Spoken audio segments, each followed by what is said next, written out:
Halo semuanya, perkenalkan nama aku Ruth Sepia Syanasiaan dari kelas 6E. Di video kali ini, kita akan membahas langkah penting dalam menjalankan sebuah event. Dimulai dari tahap persiapan, tahap pelaksanaan, bagaimana mengelola peserta, mengevaluasi hasil acara, hingga tindak lanjut yang nggak boleh dilupakan.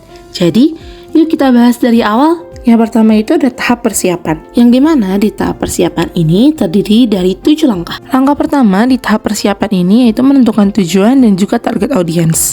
Seperti apa yang ingin dicapai dengan event ini ataupun siapa target audiens yang ingin dijangkau.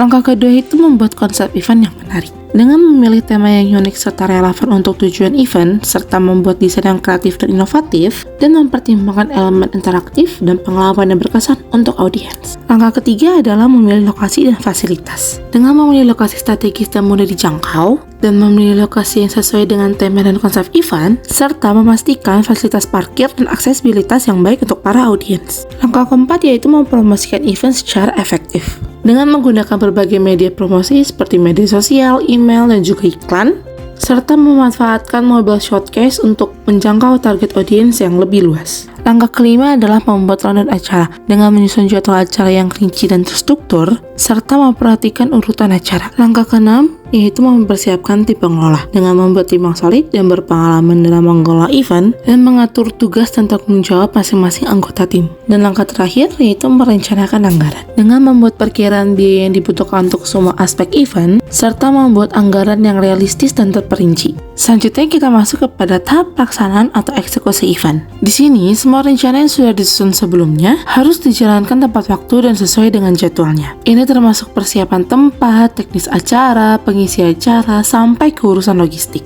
Selain itu, penting banget untuk melakukan monitoring selama acara berlangsung. Pastikan setiap bagian berjalan sesuai dengan rencana. Jika ada masalah seperti keterlambatan atau kendala teknis, tim harus saling berkoordinasi dan siap menyelesaikannya dengan cepat. Monitoring ini membantu acara tetap berjalan lancar dari awal sampai akhir. Selain fokus pada pelaksanaan, kita juga harus mengolah peserta dan interaksi audiens dengan baik. Pertama, pastikan peserta terlibat aktif. Caranya bisa dengan mengadakan sesi tanya jawab, polling live, atau game interaktif yang menyenangkan. Hal ini dapat membuat acara terasa lebih hidup dan peserta merasa jadi bagian dari acara kita. Kedua, jangan lupakan pentingnya manajemen komplain dan feedback real time. Siapkan tim yang siap tanggap saat ada keluhan seperti masalah suara, konsumsi, atau akses lokasi. Respon cepat akan meningkatkan kepuasan peserta dan membuat kesan positif terhadap event kita.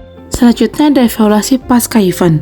Setelah acara selesai, saatnya melakukan evaluasi. Langkah pertama yaitu mengumpulkan data kepuasan peserta. Gunakan software online atau form singkat agar peserta bisa memberikan umpan balik secara langsung. Lalu, lakukan analisis keberhasilan event. Misalnya dari segi ROI hingga tingkat kepuasan peserta selama acara berlangsung. Data ini sangat penting untuk menyusun laporan akhir dan dokumentasi, baik sebagai bahan pertanggungjawaban atau referensi untuk event berikutnya. Tahap terakhir tapi nggak kalah penting adalah tindak lanjut setelah event. Lakukan follow up kepada peserta dan juga sponsor. Kirimkan ucapan terima kasih, dokumentasi, bahkan bisa jadi sertifikat partisipasi. Ini akan membantu menjaga hubungan baik untuk kerjasama di masa depan. Lalu, susun rekomendasi perbaikan berdasarkan hasil evaluasi. Apa yang perlu ditingkatkan, apa yang sudah berjalan baik dan bisa diulang di event selanjutnya. Dengan tindak lanjut yang baik, kita tidak hanya menutup acara dengan kesan positif, tapi juga membangun fondasi untuk event yang lebih sukses di masa depan. Nah, itu tadi rangkaian langkah dalam menjalankan ide event secara menyeluruh. Mulai dari eksekusi, interaksi, evaluasi, sampai tindak lanjut. Semoga video ini bisa jadi panduan bermanfaat buat kamu ya, yang sedang menjalankan atau menyiapkan sebuah event. Jangan lupa untuk share ke teman kamu dan sampai jumpa di video berikutnya.